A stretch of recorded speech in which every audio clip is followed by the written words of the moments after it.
কি জিনিস? ইয়া রাসূলুল্লাহ, আজ যেভাবে আপনার উম্মত বেখাবুত, পানি নাই, এইভাবে তারা যে কোনো সময় বেখাবুত পড়ে কিয়ামত পর্যন্ত আর পানির তালাশ করা লাগতো নাই।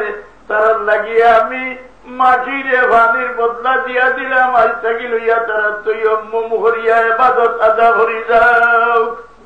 লাভ হইল নি আমরা? হ্যাঁ, মুনাফিক হলো তারা রইল বলে উঠোর তলে হার ছড়া লুকাই রইল, দেখতে পারলাম না, বুঝতে পারলাম না, তাই আসমানের খবর দেন কিলা?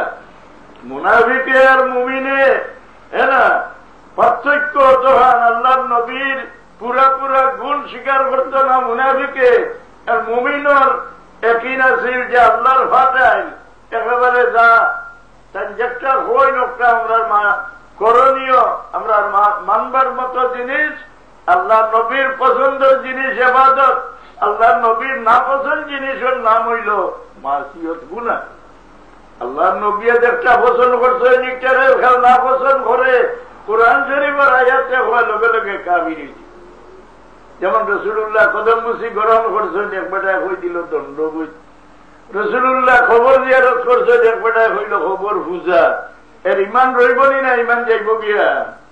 আল্লাহর নবীর পছন্দর কোন জিনিস কেউ না পছন্দ করে, এই ব্যক্তি এক সেকেন্ডের লাগে মুসলমান রয় না। কোরআন শরীফের আয়াতে ফয়সালা দিয়ে না, দুরূদ শরীফ পড়ো, সাল্লাল্লাহু আলাইহি ওয়াসাল্লাম।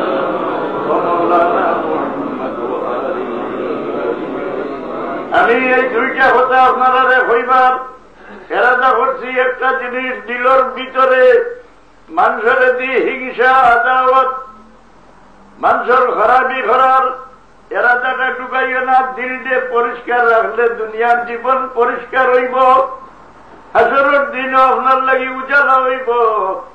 মহব্বত রাখতে আল্লাহর মায়ার বান্দা লগে মহব্বত রাখিও।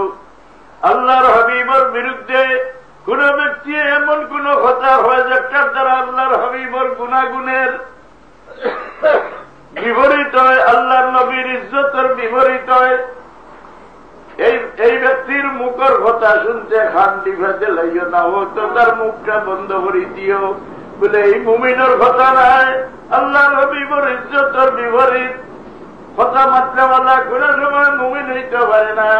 রাসূলুল্লাহর জমানাত মুনাফিক হল আসলা, তারার আলোচনা আছে। যদি তাই এইভাবে তান্তর হইলা হয় এখানে, যদি এই গুণের গুণী তার মধ্যে এই ত্রুটি হয় এখানে, যেমন হযরত আয়েশার সিদ্দিকার উপরে তহমত উঠিল, তাই কোনো জবাব দিলে না। মুনাফিক হলে হইন বাবারে, তাই যদি আসমানের খবর জানো সেইখানে কোনো মাথুন না মাথায় লাভ হইছে না ক্ষতি হইছে বলছে।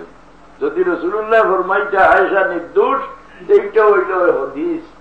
আমার এখন হললি মানে উল্লাহ হইল, এটা হাদিস হইল, তার ইমানটা নষ্ট করলো। হ্যাঁ না? রাসূলুল্লাহ সাল্লাল্লাহু আলাইহি সাল্লাম ইন্তজার করেন, যারে আল্লাহ ইউসুফ আলাইহিস সালামের নির্দোষতার প্রমাণ তুমি দেওয়াইলা দুধহারা বাচ্চারে দিয়া। ঈসা আলাইহিস সালামের মার উপরে তহমত ছড়াইলা ঈসা আলাইহিস সালামের জবান দিয়া। এইভাবে ভিন্ন ভিন্ন তহমতের জবাব আল্লাহ তুমি মানুষের মুখ দিয়া মাসুম বাচ্চার জবান দিয়া দেওয়াইছো।